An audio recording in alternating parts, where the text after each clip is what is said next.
Coming up on We Talk News this week, a little history is made in the cannabis culture. It's opening day of adult use sales in New Jersey. Supply might still be an issue, but demand isn't a problem. I have never heard nobody OD on weed. I ain't never heard it. That's Hall of Fame basketball player Gary Payton, who launched his brand, Payton's Place, at a Hubcraft and Sensi magazine event in Boston. And did you hear? This was the week of 420, and more legal weed was sold in the U.S. than ever before. A state-by-state report on We Talk News next. Pro Cannabis Media original content is supported by Salient Systems, your trusted name in video surveillance for the cannabis industry, and by Revolutionary Clinics, Massachusetts' #1 medical dispensary where the patient comes first, and by Accounting Buds, CPA services for the cannabis industry, and by stylighting.shop. Log on today to get your grow kit. We are Pro Cannabis Media.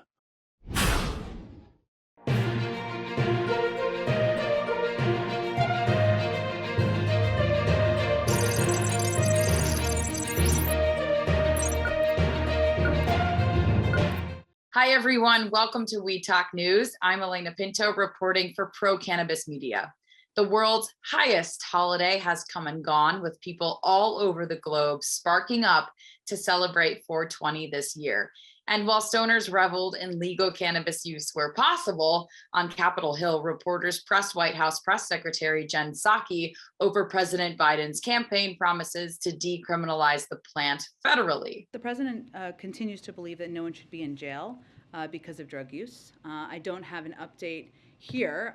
We are continuing to work with Congress, but what I can say on marijuana is we've made some progress on our promises. For instance, the DEA just issued its first licenses to companies to cultivate marijuana for research purposes after years of delay during the prior administration. This is a key step in promoting research because it broadens the amount and quality of cannabis available for research purposes. Additionally, the president's continuing to review his clemency powers, which is something he also talked about on the campaign and certainly remains committed to taking action on. So while any certain signs of reform seem to be in limbo, at least the federal government is attempting to make good on that research promise.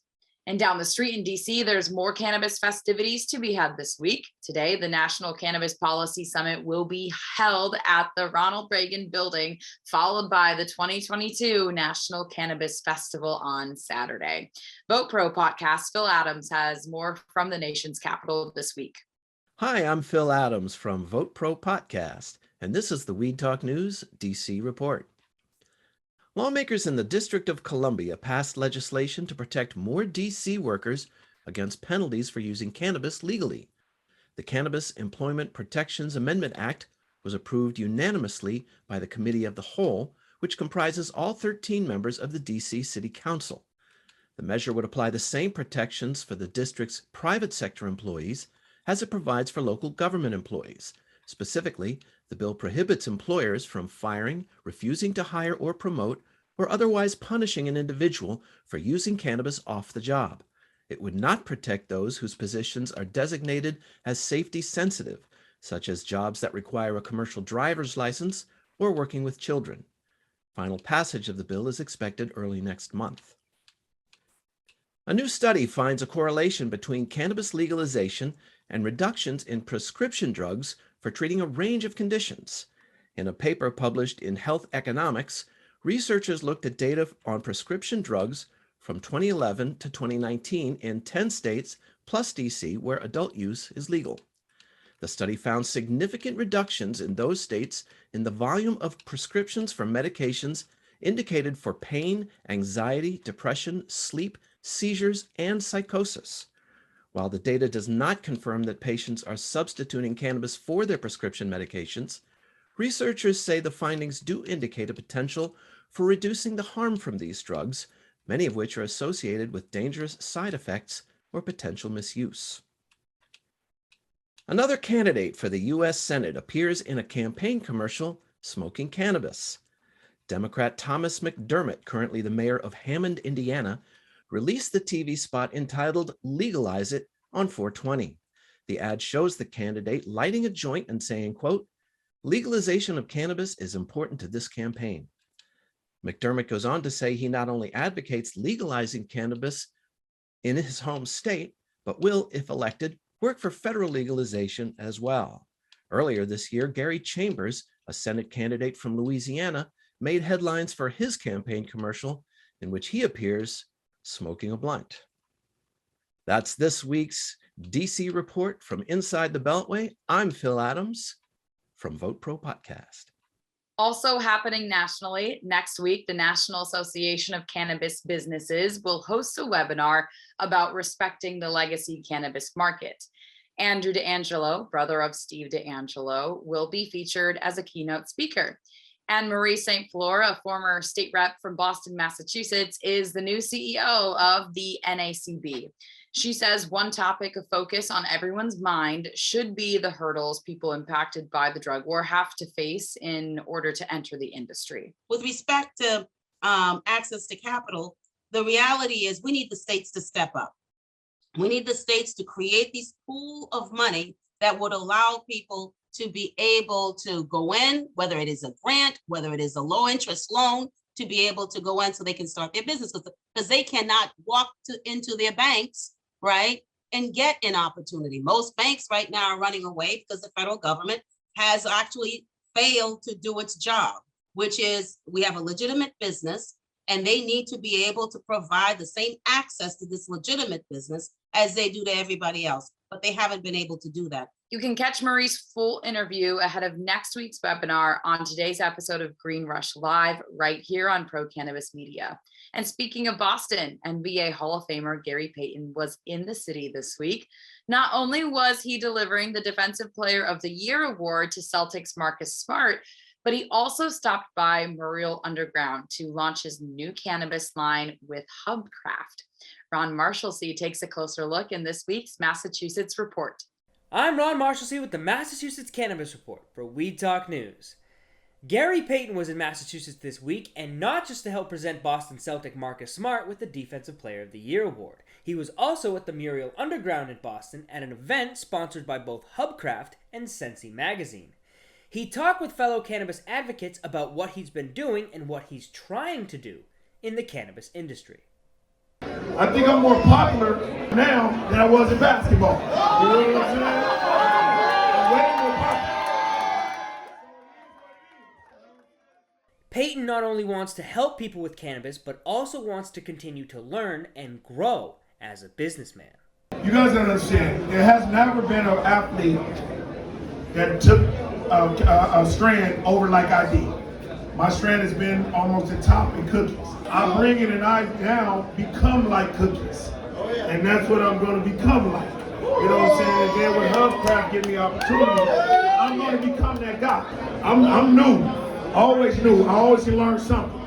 I'm not hard-headed. I learn everything. I keep learning and I keep learning and I'm gonna keep getting bigger and bigger. In other Bay State news, Massachusetts MSO Curaleaf announced that the company has been approved by the New Jersey Cannabis Regulatory Commission to commence adult-use cannabis sales.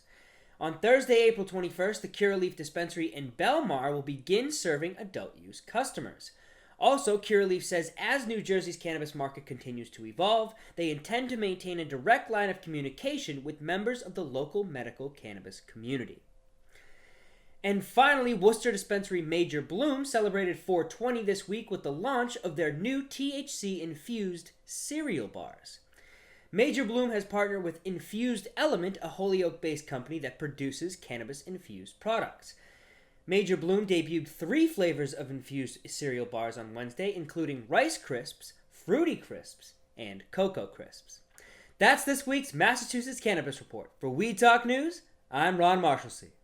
Bay State Cannabis Report is supported by Holyoke Cannabis, Holyoke's finest cannabis recreational experience.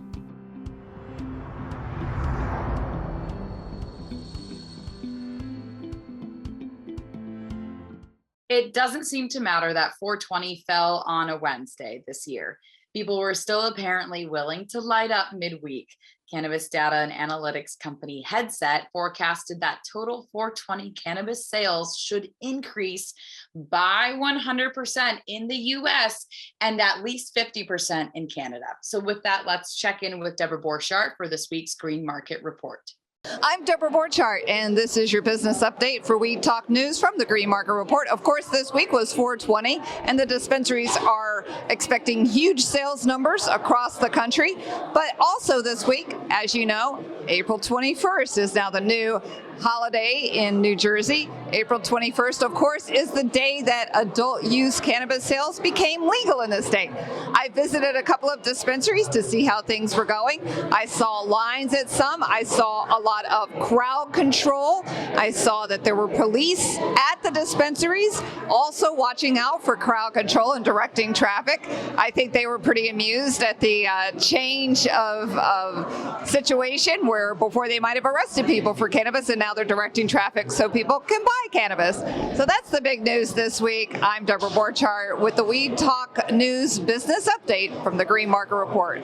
One day after 420 and nearly 2 years after voters asked for it, adult use cannabis sales are finally underway in New Jersey. The state's governor marked the momentous occasion by speaking from one of the first recreational shops to open its doors to customers. Jill Goldsberry has much more in this week's New Jersey Report. Hello, everyone. Welcome. I'm Jill Goldsberry with this week's New Jersey Report for Weed Talk News. The big news in New Jersey is a big celebration. As we all know, recreational sales are now officially legal in the state. New Jersey has officially launched recreational marijuana sales following the voter approval in 2020. And as of 4/21, residents over 21 are legally allowed to purchase cannabis for recreational use. The state's Cannabis Regulatory Commission has approved 13 medical dispensaries to sell adult use marijuana, and the locations are owned by Ascend Wellness Holdings, Columbia Care, Acreage Holdings, Green Thumb Industries, Curaleaf Holdings, Terrascend Corp., and Vermont Holdings Corporation. Now that the state is legalized, what does that mean for you? Well, recreational weed sales in New Jersey are expected to generate $30 million in sales tax during the 2022 fiscal year and $121 million by 2023, according to Governor Phil Murphy. And since the state is imposing a 6.625% sales tax, 70% of that is expected to go towards social programs in areas disproportionately impacted by cannabis-related arrests, and to fund the state's regulatory commission, the Cannabis Regulatory Commission, that is. Another caveat to this is towns have the freedom to also levy a tax of up to 2%. And lastly, I want to take a moment to shout out to Bergen County, home of Ascend Wellness. And during launch day, Ascend actually had about 2,000 people lined up to make their first legal purchases. So for those planning on making the trip, note that purchases are made online and entry is available by appointment only.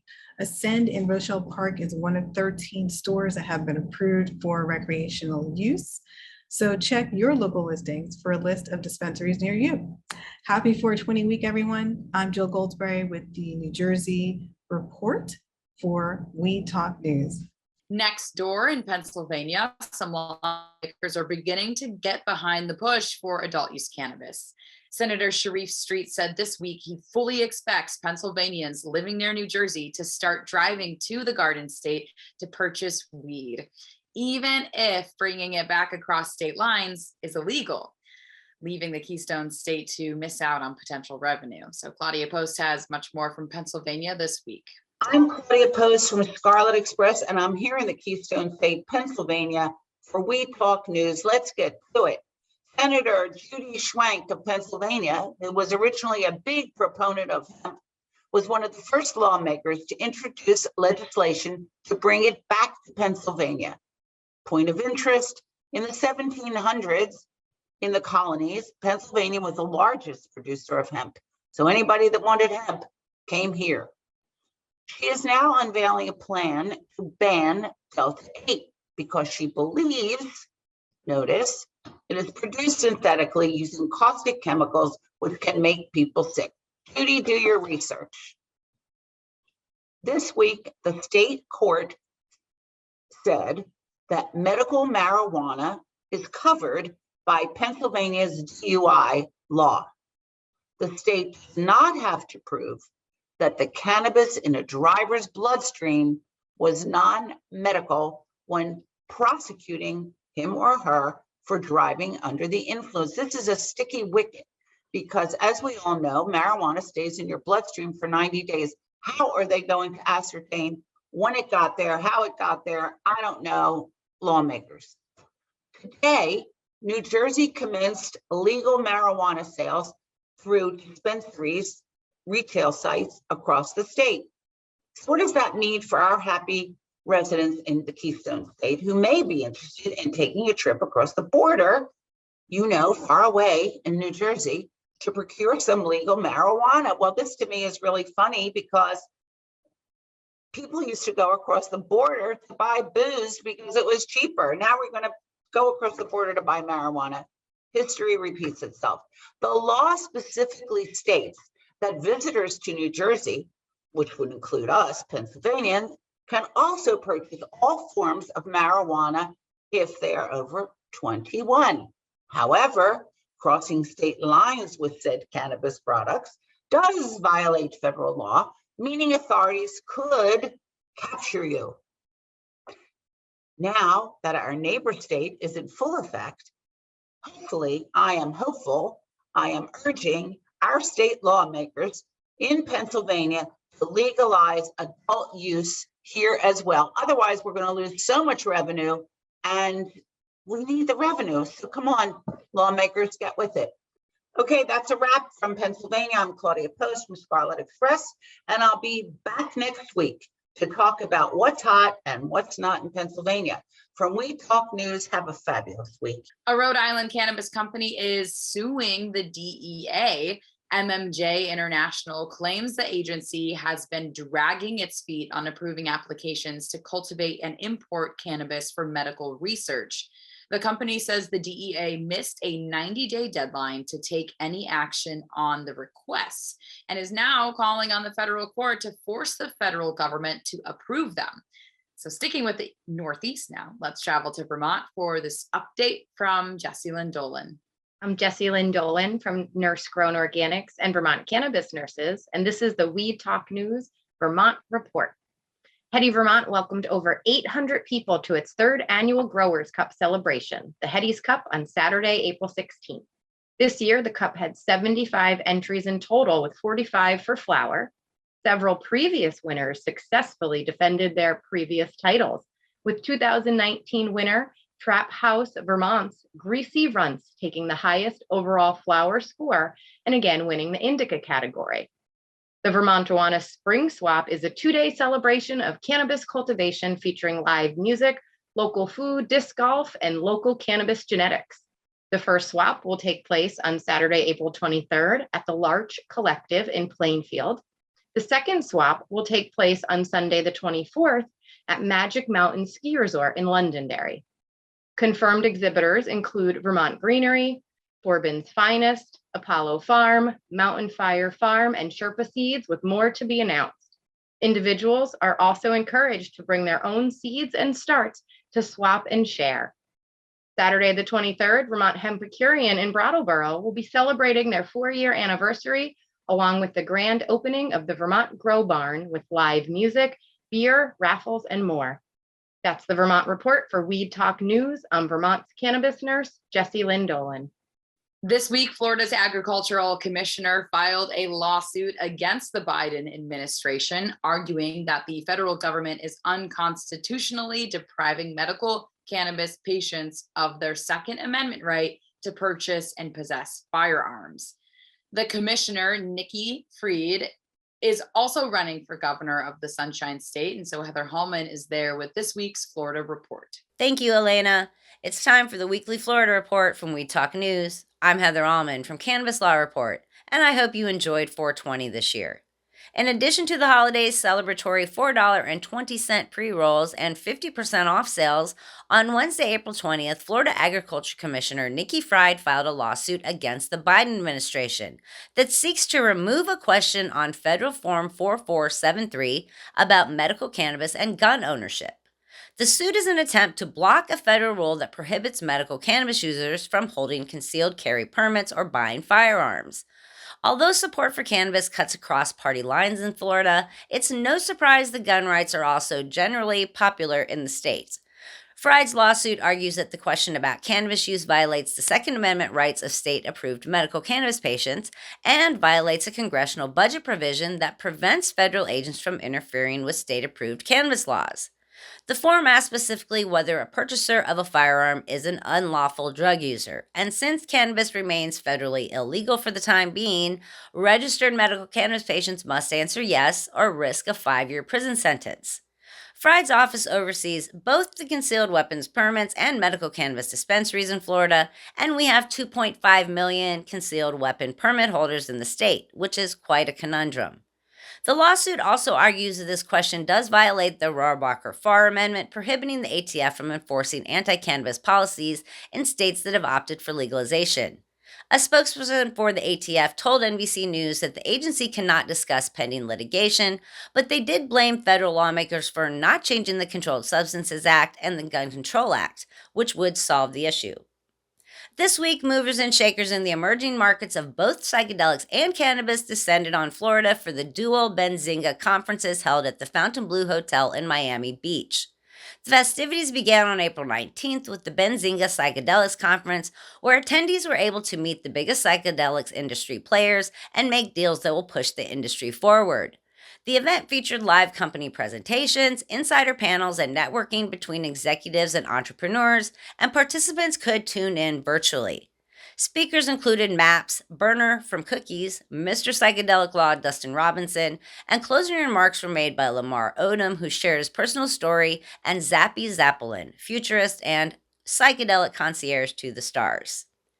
This event tripped directly over into the Spring Benzinga Cannabis Capital Conference on April 20th through 22nd, where industry-leading cannabis executives and investors discussed the current state of the industry and what the future may hold with new markets coming online and other markets maturing. Leading cannabis companies shared deep dives into their businesses, brands, and technology, and the lineup included speakers from Trulieve, Curaleaf, Tilray, Canopy Growth, Aurora, High Tide, and Tyson 2.0.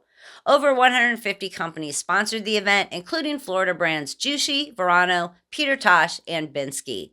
That's a wrap for the We Talk News Florida Report. I'm Heather Allman from Cannabis Hour Report. Have a great week ahead. While California's legal cannabis market may be taking hits in the form of taxes, there's some good news for patients. This week, the state Senate Governance and Finance Committee approved a bill to require cities to allow delivery of legal medical cannabis. Separately, the Assembly Business Professions Committee approved a bill to allow veterinarians to recommend medical marijuana for animals. Christopher Smith has much more from California this week. Greetings from the center of the cannabis universe. I'm Christopher Smith, and this is the California Roundup for Weed Talk News. It's the day after 420, the day when thousands of Americans celebrate God's favorite plant out loud. Not sure if Hallmark has cards yet, but all the cool people sure had a good time. I'd like to take this opportunity to remind my fellow correspondents from other states that 420 is a California holiday, and we're letting you borrow it. You're welcome. Back in the screaming 70s, a group of California high schoolers who hung out at a particular wall at San Rafael High School, they called themselves the Waldos, convened themselves to partake in the sacred herb every afternoon at 4:20 p.m. The ritual spread, and soon 420 became code for smoking pot. The rumor was that the Popo called a 420 when they busted a pot party. Eventually, the hour 420 was converted into a whole day 420, and here we are with no frickin' hangover because we're way better than that.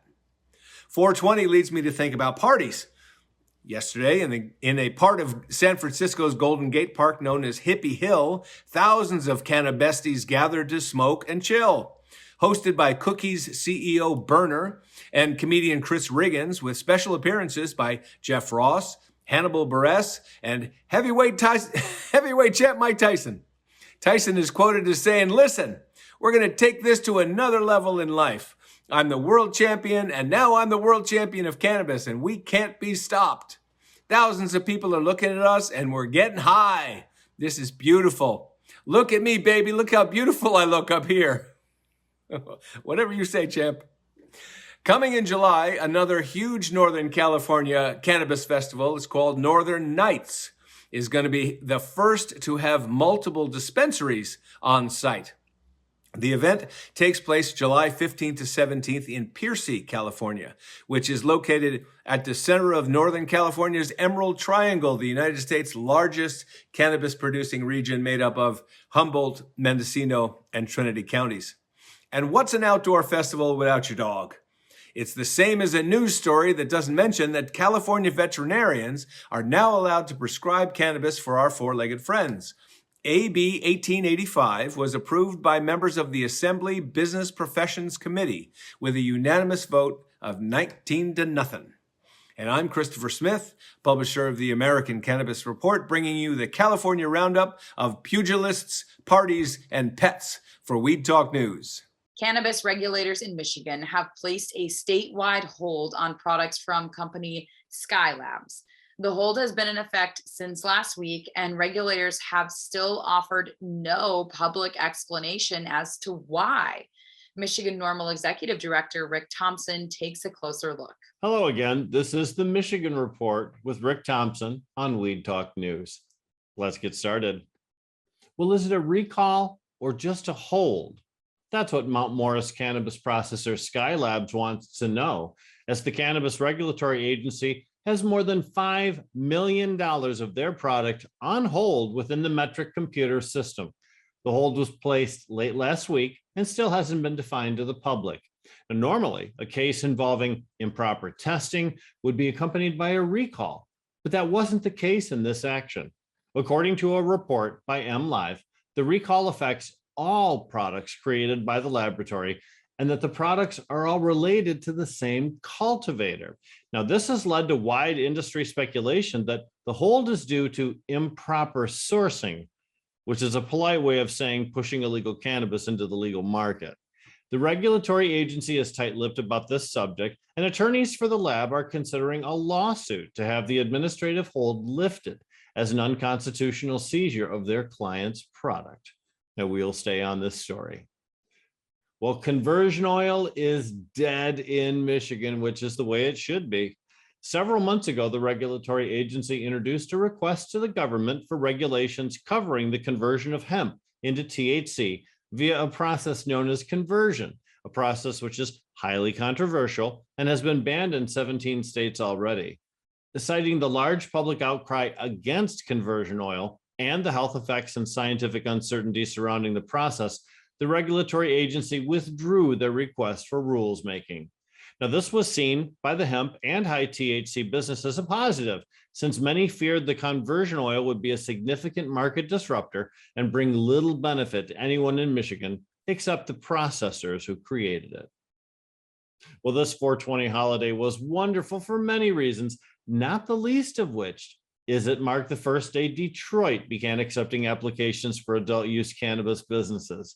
The newly created Detroit Office for Marijuana Ventures and Entrepreneurship is overseeing the applications. Currently, apps are being accepted in the unlimited license category, meaning all cannabis businesses without a retail component. Detroit is hiring a third-party outside firm to handle the scoring of applications for retail and micro business licenses, which is the tricky issue that's landed Detroit in hot water in the past. Several large firms have cultivation campuses operating in or in construction phases in Detroit, including Chris Webber's brand and Viola by Al Harrington. These operations are currently limited to producing flower for the medical-only market in Michigan. This change will allow them to compete in the much larger adult use market. And that's it for the Michigan Report with Rick Thompson on Weed Talk News. In Missouri, a key committee is backing a plan to fully legalize adult use cannabis. This week, the state's House Rules Committee voted to keep alive the so-called Cannabis Freedom Act, which would require the state to issue twice as many cannabis businesses licenses as were issued under the medical program. The vote sets up a possible debate before the full House in the near future. And with just 4 weeks left in the legislature's annual session. So let's check in with Brandon Jones for a closer look at what's happening in Missouri. Brandon Jones again from Distribution Maven of the Missouri Cannabis Report for Weed Talk News. And yeah, the legislation is getting ready to close in just a month. The Cannabis Freedom Act is one of 3 acts they're trying to get on legislation. Another one of those trying to get on is Legal Mo 22. It already has over 200,000 signatures and trying to get on legislation to be voted on here in the next month as well too before they close everything. Obviously, 420 week's been pretty crazy here in Missouri. The B420 event at West Bottoms here in the town had over 1,500 people check in for just to get looked at for new certifications. That's kind of the big thing that went across all of the expos, conventions, and all the little pop-up events that had. Was the biggest thing I took away was the lines for getting new clients. So all the new medical cards were all over. The lowest I saw was at Relief Resources. They did it for $4.20. There was like a $25 service charge, but for under $30, people were walking away with a full medical card. So pretty exciting news. A lot of fun events, and we're ready for Snoop to be here this weekend. So I'm excited to go check out the concert. Everybody have a great week. Again, Brandon Jones from Distribution Maven. Stay medicated and educated. Have a great week. And finally, new evidence that cannabis could really be the solution to the opioid crisis. New research published to last week's Health Economics Journal showed that when states approve adult use cannabis, there seems to be a significant reduction in demand for prescription drugs through state Medicaid programs, including drugs for things like pain, depression, anxiety, and sleep disorders.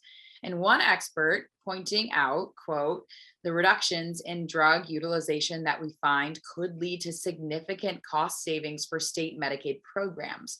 The results also indicate an opportunity to reduce the harm that can come with the dangerous side effects associated with some prescription drugs.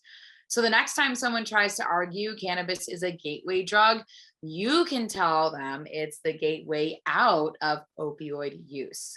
After all, it's a whole new world of weed out there, so remember to use it wisely.